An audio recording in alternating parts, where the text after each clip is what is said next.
ভাজা আলুটা কই? এই তো হচ্ছে ভাজা আলু, আর এটা হচ্ছে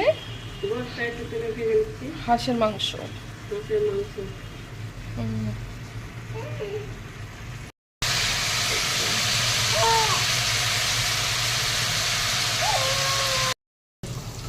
পেঁয়াজ লাল করছি, হাঁসের মাংসের জন্য আলু ভেজে নিলাম। এবার দেবো আদা রসুন। এটা এরকম করে একটু হালকা রোস্ট করে নিতে হবে। কি সুন্দর দেখতে লাগছে।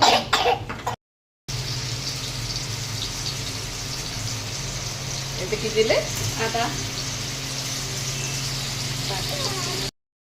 এটা কি? রসুন।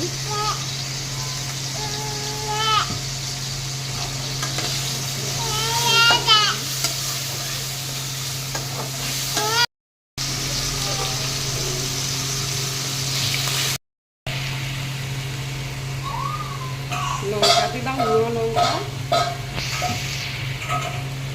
কে ডিস্টার্ব করছে এত বাটি নিয়ে? এইটা কে ডিস্টার্ব করছে?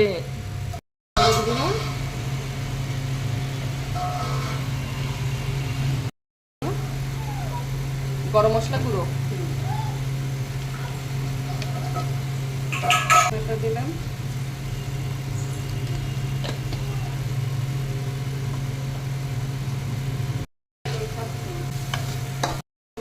নিজের মতন ফ্রিজ ধরে কি করছো তুমি সোনা? এখানে রান্না হচ্ছে আর এখানে ও নিজের মতন ফ্রিজ ধরে কি করছো? কি তাকাও তাকাও। ও দিয়ে একটু লেড়ে একটু ঢাকা দেবো, দিয়ে আলু আর মাংস ঢেলে দেবো। আওয়াজ আসলে তাহলে মনে করবে ইনি বলেই যাচ্ছেন। লঙ্কা 3টে দিলাম, তাই 2টো দিলে হতো, কিন্তু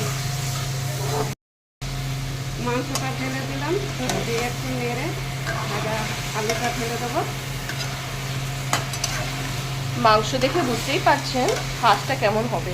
হাঁসটা একদম সুন্দরী হাঁস ছিল, আর দেশি হাঁস। এটা একদম দেশি হাঁস, কষিয়ে জমিয়ে রান্না হবে, ভাতের সাথে খাওয়া হবে। এবার একটু কষে জল ঢেলে দিয়ে কুকারে সিটি মেরে নেবো।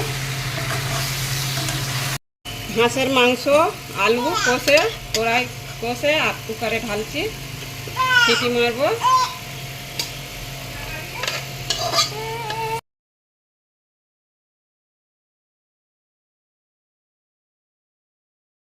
হচ্ছে ফাইনাল রেজাল্ট, আর খেতে খুবই দারুণ, নরম নরম হয়েছে একদম।